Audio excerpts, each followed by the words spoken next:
कथा प्रारंभ होते हैं। आओ वीर हनुमान, श्री राम के लक्ष्मण जानकी, सदा करो कल्याण। सियावर राम जय जय राम, मेरे प्रभु राम जय जय राम, करो कल्याण जय जय राम। बोलो कार्तिक श्याम की जय, विष्णु भगवान की जय। 23वां अध्याय।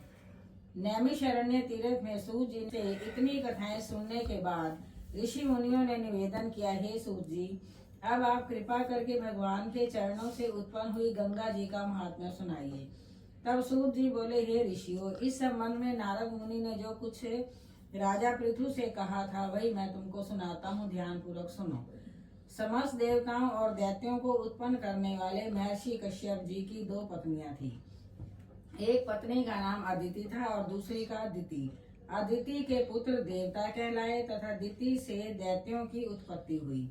भाई होते हुए भी देवताओं तथा दैत्यों में जन्म से ही परस्पर वैमनस्य चला आ रहा था। कालांतर में प्रहलाद का पौत्र और विरोचन का पुत्र दैत्यराज बलि दैत्यों का राजा बना। उसकी सेना अत्यंत विशाल थी। समस्त पृथ्वी पर विजय प्राप्त करने के बाद उसने स्वर्ग पर अधिकार जमाने के लिए देवताओं पर चढ़ाई कर दी। अपने राज्य को दैत्यों से घिरा हुआ देखकर इंद्र सहित सभी देवता युद्ध करने के लिए मैदान में आ डटे। अत्यंत घोर संग्राम हुआ जो अनेक वर्षों तक चलता रहा। जब देवताओं ने देखा कि दैत्यों की शक्ति में कोई कमी नहीं आई और वे निरंतर आगे बढ़ रहे हैं, तो देवता मैदान छोड़कर भाग खड़े हुए। इस प्रकार दैत्यों ने स्वर्ग पर अधिकार कर लिया और बलि स्वयं इंद्रासन पर बैठकर शासन करने लगा। अब तो यज्ञ की हवि भी देवताओं के स्थान पर दैत्यराज बलि और अन्य दैत्य ग्रहण करने लगे।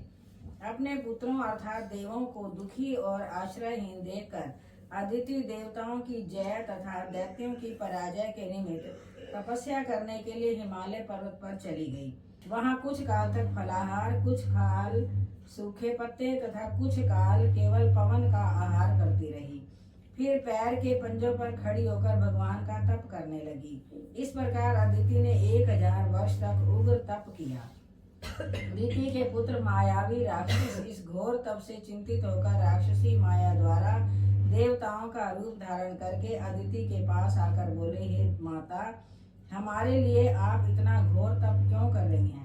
आत्मघात करना सभी शास्त्रों में पाप बताया गया है। हम आपका यह दुख सहन नहीं कर सकते। कोई भी पुत्र माता से विमुख नहीं हो सकता और न माता को दुखी देखकर सुखी रह सकता है।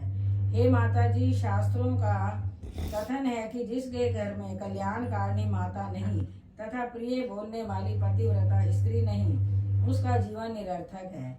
अतः आप अपना तप छोड़कर हमारे साथ चलिए और हमारे पुत्रों को सुखी कीजिए। मायावी दैत्यों के इस प्रकार कहने पर भी अदिति समाधि से विचलित न हुई। तब उन्होंने अदिति को मार डालने का निश्चय किया। इस कुकृत्य के लिए दैत्यों ने उस वन में आग लगा दी जिसमें अदिति तप कर रही थी। भगवान की कृपा से उस अग्नि द्वारा अदिति को तो किसी प्रकार की हानि नहीं पहुंची और उन्हें इस अग्नि का पता तक नहीं चला। भगवान का सुदर्शन चक्र अदिति की रक्षा करता रहा और सभी दैत्य स्वयं ही उस अग्नि में जलकर भस्म हो गए।